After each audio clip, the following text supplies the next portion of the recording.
स्वागत है आप सभी का आपके अपने इस YouTube चैनल पर। दोस्तों आज हम एक डिफरेंट टॉपिक लेकर आए हैं आपके लिए। वो क्या होगा?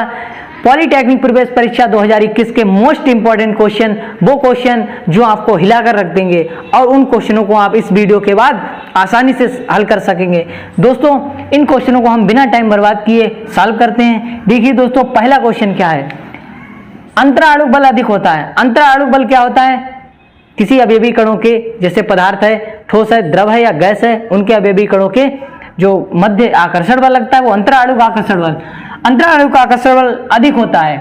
अधिक किसमें होता है? अधिक होता है ठोस में। इसका पहला विकल्प ए हो जाएगा, ठोस में, क्योंकि द्रव होता है उसके अणु दूर दूर होते हैं तो उसमें अपेक्षाकृत अंतराणु बल कम होता है। गैसों में तो बहुत दूर दूर होते हैं इसीलिए उसमें सबसे अधिक कम होता है। गैसों में सबसे कम, द्रव में थोड़ा सा ज्यादा और ठोस में सबसे ज्यादा अंतराणु बल होता है। जैसे लोहा या मेज मान लीजिए, मेज में क्या होता है कि उसके अणु बहुत ही पास पास होते हैं। अब आते हैं दूसरे क्वेश्चन की ओर।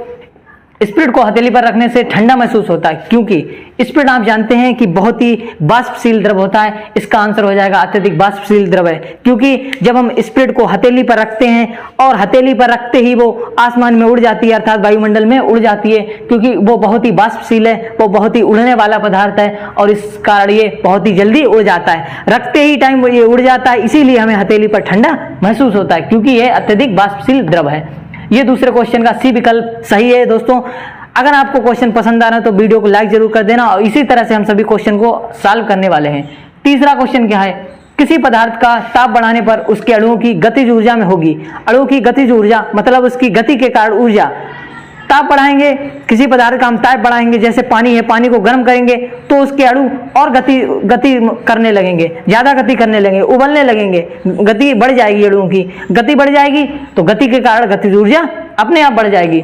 तो गतिज ऊर्जा में क्या होता है? ताप बढ़ाते हैं। जैसे हमने ताप बढ़ाया, जल को गर्म किया, जल को गर्म करने पर जल का ताप बढ़ाया तो उसके अणुओं की गतिज ऊर्जा में क्या होगी? गतिज ऊर्जा में होगी वृद्धि। इसका विकल्प होगा तीसरे का ए। लगा लीजिए तीसरे का ए।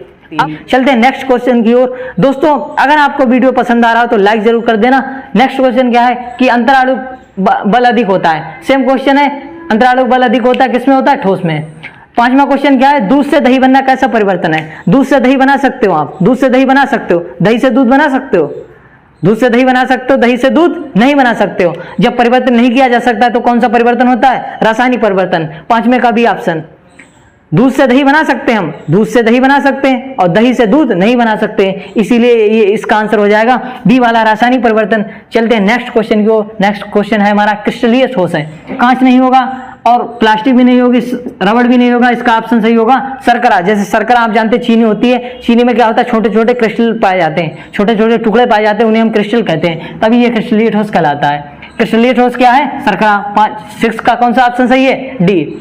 अब हम चलते हैं 7वें क्वेश्चन की ओर। 7वां क्वेश्चन क्या है? जल में घुलनशील अशुद्धियां। जल में घुलनशील अशुद्धियां मतलब जैसे समुद्री जल मान लीजिए। समुद्री जल में क्या होता है? जल होता है, उसमें नमक, गंदगी कण, जैसे रेत कण सब मिले होते हैं। उससे क्या होता है? क्वथनांक कम हो जाता है, क्वथनांक को कम कर देती है, क्वथनांक को बढ़ा देती है, हिमांक बढ़ा देती है, या कोई परिवर्तन नहीं होता है। जब आप जानते हैं जल में अशुद्धि मिलाई जाती है तो उसका वाष्पदाब कम हो जाता है, वाष्पदाब कम हो जाता है। जैसे अगर आपने किसी जल में नमक मिलाया है तो उसे उबालने में आपको ज्यादा ताप लगाने की आवश्यकता पड़ेगी, ज्यादा ताप देने की आवश्यकता पड़ेगी, क्योंकि आपने उसके अंदर अशुद्धि मिला दी है। शुद्ध जल था, उसके अंदर आपने नमक मिला दिया है, और शुद्ध जल में जब हम नमक मिलाते हैं, शुद्ध जल के अंदर जब हम नमक NaCl ऐड करते हैं तो क्या हो जाता है? इसके वाष्पदाब में कमी आ जाती है, और जब वाष्पदाब में कमी आ जाती है और वाष्पदाब में कमी हो गई है, अब क्या होगा कि क्वथनांक बढ़ जाएगा। अब वाष्पदाब कम हो गया है, अब हमें क्या करना पड़ेगा कि जल को उबालने के लिए अधिक ताप देना पड़ेगा, क्वथनांक क्या हो जाता है? बढ़ जाता है। 7th का भी ऑप्शन सही है। निम्न में से कौन सा उत्फुल्ल पदार्थ है? उत्फुल्ल पदार्थ कौन सा है? Na2CO3। मोस्ट इंपॉर्टेंट क्वेश्चन आज का, इसे अच्छे से याद करना। Na2CO3 × 2H2O। Na2CO3 × 2H2O धावन सोडा का जल के साथ जलीय रूप दिखाया है। Na2CO3 × 2H2O ये कैसा पदार्थ है? उत्फुल्ल पदार्थ है। अब चलते हैं 9th क्वेश्चन की ओर। कौन सा 9th क्वेश्चन है? क्या कह रहा है? नौसादर और नमक को अलग किया जा सकता है। नौसादर क्या होता है? NH4Cl, NH4Cl क्या होता है? नौसादर। और नमक को मिलाया है हमने, नमक को मिला दिया है, इसे अलग कैसे करेंगे? नौसादर और नमक को अलग कैसे करेंगे? दिखेंगे तो ही नहीं, अलग कैसे करेंगे? आप जानते हैं कि नौसादर कैसा होता है? नौसादर ऊर्ध्वपातन की क्रिया को प्रदर्शित करता है। नौसादर को जैसे ही गर्म करते हैं ये वाष्प अवस्था में डायरेक्ट परिवर्तित हो जाता है। ये यहाँ पर ठोस अवस्था में था और जैसे ही हम इसे गर्म करते हैं, जैसे ही हम इसके मिश्रण को गर्म करते हैं, नौसादर और नमक के मिश्रण को, ये सीधे डायरेक्ट वाष्प अवस्था में परिवर्तित हो जाता है, क्योंकि यह ऊर्ध्वपातन का गुण रखता है। नौसादर में क्या होता है? ऊर्ध्वपातन का गुण पाया जाता है। जब ऊर्ध्वपातन का गुण पाया जाता है तो ये द्रव अवस्था में ना बदल के सीधे ठोस से गैस अवस्था में परिवर्तित हो जाता है और इस प्रकार हम गर्म कर सकते हैं। तो कौन सी विधि है? ऊर्ध्वपातन विधि द्वारा ही इन्हें अलग किया जा सकता है, बाकी कोई विधि द्वारा अलग नहीं किया जा सकता है। नेक्स्ट क्वेश्चन क्या है? निम्न में से कौन सा तत्व है? तत्व क्या होते हैं? जो जैसे सबसे छोटी इकाई होती है तत्व, तो सिलिका क्या होता है? SiO2, ये तो यौगिक है, नहीं होगा। कांच क्या होता है? मिश्रण होता है। मैग्नीशियम क्या होता है? मैग्नीशियम होता है Mg सही है। तो 10th का कौन सा क्वेश्चन ऑप्शन सही हो जाएगा? सी, मैग्नीशियम। तत्व का कौन सा है? मैग्नीशियम। नेक्स्ट क्वेश्चन, और इसे आप अच्छे से ध्यान रखें, क्या है? प्रेशर कुकर में खाना पकाने से जल्दी पक जाता है, क्योंकि प्रेशर कुकर में आप खाना पकाते हैं तो जैसे खुले बर्तन की अपेक्षा जल्दी पक जाता है। क्यों? क्योंकि उसमें जल का क्वथनांक बढ़ जाता है। अब जल का क्वथनांक बढ़ गया, इससे आपको पकाने में जल्दी कैसे होगी जल्दी, ये हम आपको बताते हैं। आपने प्रेशर कुकर में खाना रखा पकाने के लिए, अब उसका क्वथनांक बढ़ गया, जल का क्वथनांक जैसे हम खुले बर्तन में रखते हैं उसकी अपेक्षा बढ़ जाता है। प्रेशर कुकर का काम यही होता है कि जल का क्वथनांक बढ़ा देना। अब जल का क्वथनांक बढ़ गया, जैसे 100 डिग्री सेल्सियस होता है जल का क्वथनांक, 100 डिग्री सेल्सियस पर उबलने लगता है, इसका क्वथनांक बढ़ के हो गया मान लीजिए 100 से 150 या 110 या 120 कुछ भी हो जाता है बढ़ के। अब बढ़ गया, अब आपको अधिक ताप देने की आवश्यकता पड़ेगी और जब अधिक ताप आप लगाएंगे, अधिक ताप वो ग्रहण करेगा तो सब्जी जल्दी पकेगी, खाना जल्दी पकेगा। इसीलिए जल का क्वथनांक बढ़ने के कारण खाना जल्दी पक जाता है। दोस्तों ये रहे आज के 11 क्वेश्चन और इसके बाद हम चलते हैं नेक्स्ट क्वेश्चन की ओर। ये रहा दोस्तों 12वां क्वेश्चन क्या है? न्यूट्रॉन की खोज किसने की थी? न्यूट्रॉन की खोज किसने की थी? ईंट पर नाच। याद रखो हमेशा ईंट पर नाच। ई से इलेक्ट्रॉन, टी से थॉमसन, पी से प्रोटॉन, आर से रदरफोर्ड, एन से न्यूट्रॉन, चा से चैडविक। कौन सा ऑप्शन सही हो जाएगा? James Chadwick. 12 का ए। दोस्तों अगर आप चाहते हैं कि आप जिंदगी में सफल हो, अपने जीवन में कुछ सफलता हासिल करो, तो एकाग्रता जरूर रखनी पड़ेगी। एकाग्रता, concentration is the most important for your success. तो दोस्तों चलते हैं नेक्स्ट क्वेश्चन की ओर। प्रोटॉन क्या है? प्रोटॉन भारी हाइड्रोजन का नाभिक है। भारी हाइड्रोजन क्या होता है? जैसे इस तरह से होता है, उसमें भारी हाइड्रोजन क्या होता है? 1s1 होता है, उसके अंदर एक ही होता है, तो इसके अंदर न्यूट्रॉन होता नहीं है, तो न्यूट्रॉन नहीं होता, केवल प्रोटॉन होता है। तो नाभिक में क्या होगा? केवल इसके नाभिक में केवल प्रोटॉन होगा। तो भारी हाइड्रोजन के नाभिक में, जो भारी हाइड्रोजन का नाभिक होता है उसमें केवल प्रोटॉन होता है, तो प्रोटॉन है, भारी हाइड्रोजन का नाभिक भी है। एक मूलभूत भी कण, जैसे किसी पदार्थ का मूलभूत कण क्या होते हैं? इलेक्ट्रॉन होता है, प्रोटॉन होता है, न्यूट्रॉन होता है। तो इलेक्ट्रॉन, प्रोटॉन, न्यूट्रॉन मतलब प्रोटॉन भी एक मूलभूत कण है, तब भी सही है। धनावेश कण है, प्रोटॉन पर हमेशा प्लस चार्ज होता है, धनावेश कण है। और इसका आंसर क्या होगा? ये सभी तीनों गुण इसके हैं। अब आता है नेक्स्ट क्वेश्चन। क्रोमियम का परमाणु क्रमांक 24 है। क्रोमियम का परमाणु क्रमांक 24 है। इसका इलेक्ट्रॉनिक विन्यास क्या होगा? इलेक्ट्रॉनिक विन्यास जानते हैं आप, 2 8 18 32 से हम करते हैं। 2 8 18 32 ये फंडा होता है इलेक्ट्रॉनिक विन्यास का। अब इसे हम करेंगे 2 8 18 32 में 2 8 कितना बचा? 8 2 8 10 हो गए। अब कितना बचा यहाँ पर? 14। 2 8 18 मतलब 18 तक रख सकते हैं। यहाँ पर 18 तक रख सकते हैं, मतलब 3 से ज्यादा हो ही नहीं सकते, क्योंकि 14 ही है। 14 ही लास्ट में पढ़ते हैं। 2 8 पहले से भर जाते हैं, बचे 14। अब 14 भरने हमें, और भर कितने सकते हैं? 18। तो चौथे कोष की तो आप उम्मीद छोड़ ही दीजिए। इसीलिए इस क्वेश्चन को इस तरह से भी लगा सकते हैं। और हम क्या करते हैं कि चौथा कोष अगर जिसमें नहीं है उससे लगा सकते हैं। अगर इसमें ना होता तो किस तरह से लगाते? 2 8 10 हो गए, और बचा कितना? 24 में से 10 जाएंगे, कितना? 14 और बचे, और 14 भर दिए, क्योंकि इसमें 18 हो सकते हैं, तीसरे वाले में 14 भर दिए, तो इसका ऑप्शन हो जाएगा बी। 14 का आंसर हो जाएगा बी। 15 का क्वेश्चन पढ़ेंगे हम। 92U 238 मतलब 92U 238 में न्यूट्रॉनों की संख्या निकाली। न्यूट्रॉनों की संख्या क्या होती है? ये तत्व के ऊपर जो दिया होता है ये होता है परमाणु भार।